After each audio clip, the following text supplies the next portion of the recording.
इस जैन साथियों, मैं आपको एक बहुत बड़ी सूचना बताने जा रहा हूँ, जो इस सूचना को सुन करके और आपको पता भी लग गया होगा कि ये सूचना क्या है।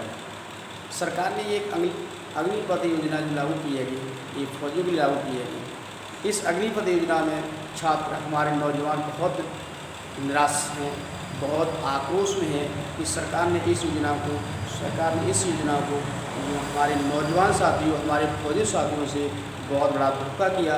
जो बेचारे दिन रात मेहनत करके सोच रहे थे कि हम एक फौजी बनेंगे और देश की सुरक्षा करेंगे। और देश की सुरक्षा से मुझे बड़ा गर्व होता है कि जब फौजी देश की सुरक्षा करता है, जब भयंकर सर्दी में, जब ग्लेशियर बर्फ़ में जब वहाँ से अपनी देश की सुरक्षा करता है इन MP MLA से, सोचिए कि ये देश की कैसे सुरक्षा करता होगा। इनको ये पता नहीं कि जो फौजी भाई होते हैं, जो हमारे नौजवान साथी होते हैं, किसी अमीर के बेटे होते हैं, ये वो किसान के बेटे होते हैं, वो मजदूर के बेटे होते हैं। जो किसान के बेटे होते हैं वो मजदूर के बेटे होते हैं और बिल्कुल नॉर्मल फैमिली से होते हैं, जो ज़्यादा अपनी पढ़ाई नहीं कर पाते हैं। अपनी ताकत के बल पर, अपने फिजिकल के बल पर ये सरकार ये फौज की नौकरी सपना, फौज के देश की सेवा करने के लिए ये अपने जीवन को और अपने माता पिता के सपनों को साकार करने के लिए ये जीवनदान और उस फौज में जाने की सोचते हैं। तो सरकार ने इस योजना को बहुत गलत प्रयोग किया। जो सरकार हमारे नौजवान भाइयों से, हमारे नौजवान साथियों से, हमारे नौजवान फौजियों से ये आक्रोश हुआ, क्योंकि इसमें क्या होता है कि 4 साल की नौकरी के बाद ये बेचारा क्या करेंगे? फिर क्या ये तो बेरोजगार हो जाएंगे, ये किसी लायक नहीं रहेंगे, ये क्या करेंगे 4 साल के बाद? आपने इनके साथ क्यों मजाक किया? ये देश के युवा और देश की नौकरियों के साथ क्यों मजाक किया? आप एक बार सोचते कि गरीब परिवार के बेटे हैं, ये कोई अमीर की नहीं है कि ये किसी MP MLA की नहीं है जो आपके जो फौजी बैठे होंगे।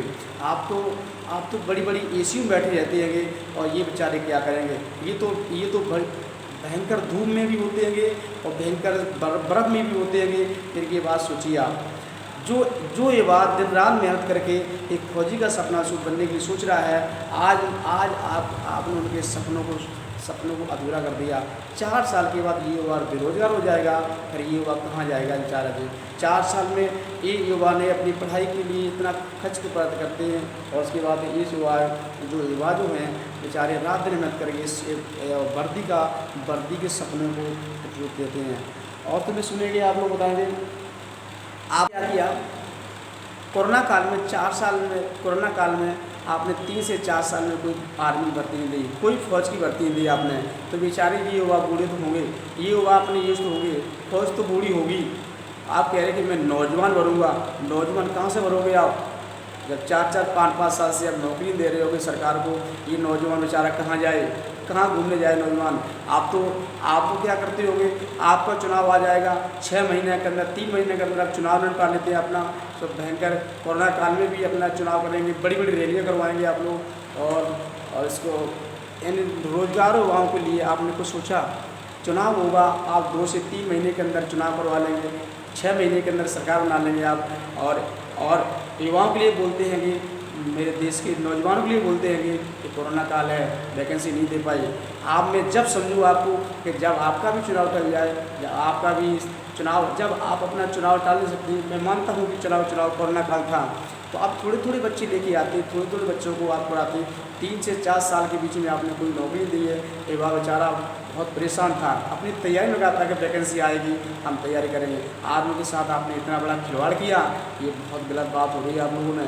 ये आप सोचो आप कि MP MLA आप देश की सुरक्षा करने के लिए ये बेचारे फौजी भाई हमारे देश की सुरक्षा करते हैं, ये देश को अपना जीवन बलिदान देते हैं। ये उन माता पिता के सपनों हैं, उन माता पिता के सपने हैं जो बेचारे दिन रात मजदूरी करके अपने बेटे को खून पसीनों से इन्हें पाला है, ये बड़ा किया है।